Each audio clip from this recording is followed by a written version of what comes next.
Welcome to the WHHI-TV Daily News. It's a great day in the Lowcountry. I'm Betsy McDaniel, and here are today's headlines. We told you last week that former President Trump was coming to South Carolina later this month to make his first public campaign appearance for his 2024 presidential run. Now the details of that event have been released. The event will be at the state capitol on Saturday the 28th, and he'll appear with Governor McMaster and Senator Lindsey Graham, two of his highest profile supporters in the state. Members of the state's congressional delegation and state lawmakers will also be on hand as the Trump campaign tries to tie up support in the state early, while former Governor Nikki Haley and Senator Tim Scott contemplate possible runs for the White House as well. South Carolina's next Supreme Court justice will likely be a man, as two female appellate court judges withdrew their bids this week to replace the retiring Kay Hearn. It'll be the first time in 35 years that the three-member Supreme Court has been all-male. The only applicant for the court now is 58-year-old appeals court judge Gary Hill of Greenville. He is seeking pledges of support from lawmakers who will vote for the replacement February 1st. He has been vetted by the Judicial Merit Selection Committee. No reason has been given for why the two females backed out of the process. In just their second week in session, the state legislature has a lot on their plate. But one bill gaining traction early is one that will allow police to charge larger fines for slowpokes driving in the inside lane of our interstates and other four-lane highways. The 2021 slowpoke law resulted in 500 tickets in its first year, but the fine was only $25, and more slowpokes are creeping back into the left lanes of our highways. The new bill would raise the possible fine to $100. A subcommittee has already passed the bill, and the entire Senate Transportation Committee is considering it today. We all know by now the work of the Wreaths Across America group that decorates the graves at Beaufort National Cemetery for the holidays.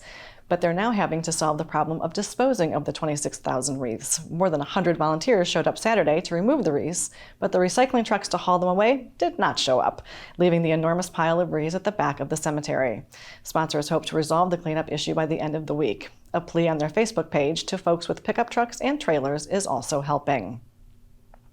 Organizing all the sports activity in the entire Beaufort County School District is a big job, and it's one that nobody has been doing for a number of years. But the district has now officially promoted Carlos Cave, who was the athletic director at Whale Branch High, as the district's new AD. Cave has been at Whale Branch since 2011, and he's already president of the State Athletic Administrators Association. And we all know that sweet tea and the South are pretty much synonymous, with Carolina-born fast food chain Bojangles having one of the most loved versions. Now that legendary tea is about to get an extra kick. Bojangles has partnered with Appalachian Mountain Brewery to produce Bojangles Hard Sweet Tea, according to a press release earlier this week. Bojangles Hard Sweet Tea is set to hit shelves in March in South Carolina and North Carolina. However, it will not be sold in the restaurants. Instead, the hard tea will be available at retailers and chains including Circle K, Harris Teeter, Walmart, and Food Lion. The media sources on your screen will have more on these and other stories, and we would love for you to like us on Facebook and follow us on Instagram at WHHI-TV. And if you have an idea for a news story, we'd love to hear it, so drop us a line at news@WHHITV.com. And now here's Justin Jarrett with what happened last night in the Lowco. Hey, it's time for Last Night in the Lowco on WHHI, powered by LowcoSports.com. LowcoSports.com's Wes Kerr was on hand to watch the Hilton Head Seahawks pull off the sweep of visiting May River. Deja Godson scored 9 points, and Emily Pfister and Amaya Roten each added 8 to lead Hilton Head girls to a 42-33 win. And Jordan Nelson-Davis had 13 and Reese Stewart contributed 10 as the Seahawk boys won 43-38 after building a big early lead. Heading over to the Bobcat Den, where Bluffton welcomed Colleton County. Amira Brown had 12 points and Takoya Hayward 8 as the Bobcat girls pulled away and won 36-17.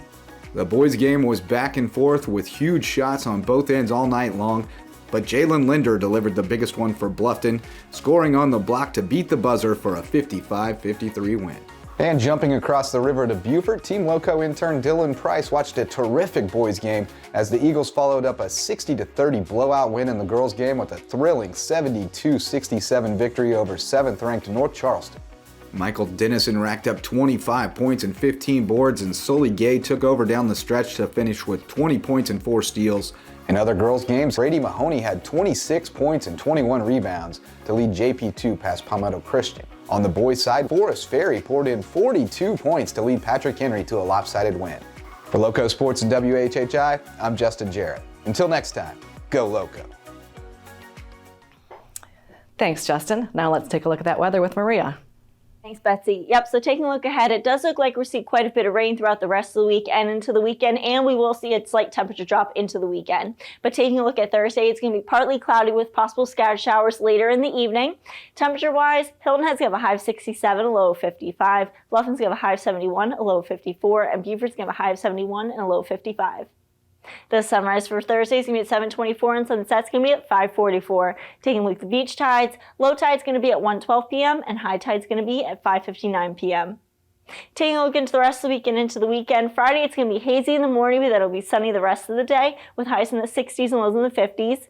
Come Saturday, it's going to be cooler with thick cloud coverage, and we're going to see scattered showers throughout the afternoon and possibly into the evening. Temperatures are going to drop down, highs in the 50s, lows in the 40s. And then come Sunday, it's going to be cloudy with scattered showers throughout the day, and the temperatures are going to go back up to highs in the 60s and lows in the 50s and 40s. That's it for today. Let's head back to the desk. Thanks, Maria, and we'll be back in just a moment with a chat with the founder of the Sports Bra. Don't go away.